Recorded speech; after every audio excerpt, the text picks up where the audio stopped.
سورہ فاتحہ 100 مرتبہ پڑھ کر جو دعا مانگی جائے وہ قبول ہوتی ہے. سورہ بقرہ کی تلاوت سے شیطان گھر سے بھاگ جاتا ہے. آیت الکرسی پڑھنے سے محتاجی دور ہوتی ہے.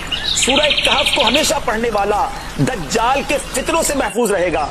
والدین کی قبر پر ہر جمعہ سورہ یاسین کی تلاوت کرنے سے اس کی حروف کی تعداد کے برابر ان کے گناہ بخش دیے جاتے ہیں.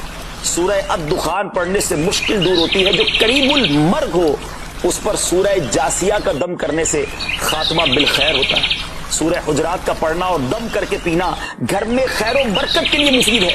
سورہ قاف پڑھنے سے جو باغ ہوتے ہیں ان کے پھلوں میں کثرت ہوتی ہے. سبحان اللہ. سورہ رحمان 11 بار پڑھنے سے تمام مقاصد پورے ہوتے ہیں. سورہ واقعہ جو شخص روزانہ پڑھے گا اسے کبھی فاقہ نہ ہوگا. سورہ ملک کو ہر رات پڑھنے والا عذاب قبر سے محفوظ رہے گا. سورہ مزمل کو 11 بار پڑھنے سے ہر مشکل آسان ہو جاتی ہے. سورہ مدثر کو پڑھ کر حفظ قرآن کی دعا مانگنے سے قرآن کریم کا یاد کرنا آسان ہو جاتا ہے. جو بچے حفظ کر رہے ہیں ان کے لیے زبردست وظیفہ ہے. سورہ النازعات پڑھنے سے جان کنی کی تکلیف نہیں ہوگی. سورہ دحا پڑھنے سے بھاگا ہوا آدمی واپس آ جائے گا.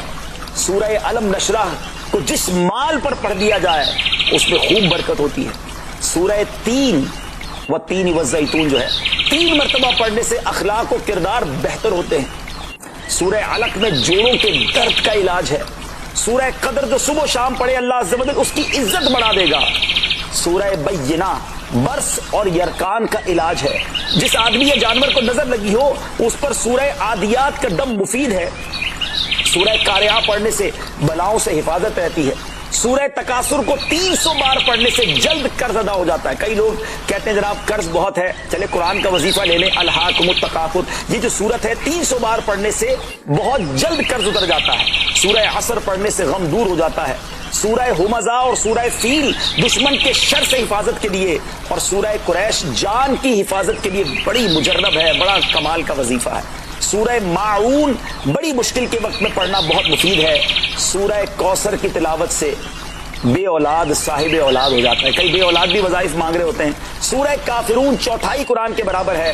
سورہ زلزال نصف قرآن کے برابر ہے. سورہ اخلاص 1/3 قرآن کے برابر ہے. اور سورہ فلق اور سورہ ناس سے جن اور شیطان اور حاسدوں کے شر سے حفاظت رہتی ہے. پھر کیوں نہ ہم قرآن سے دوستی کر لیں, کیوں نہ قرآن کو اپنا ورد بنا لیں.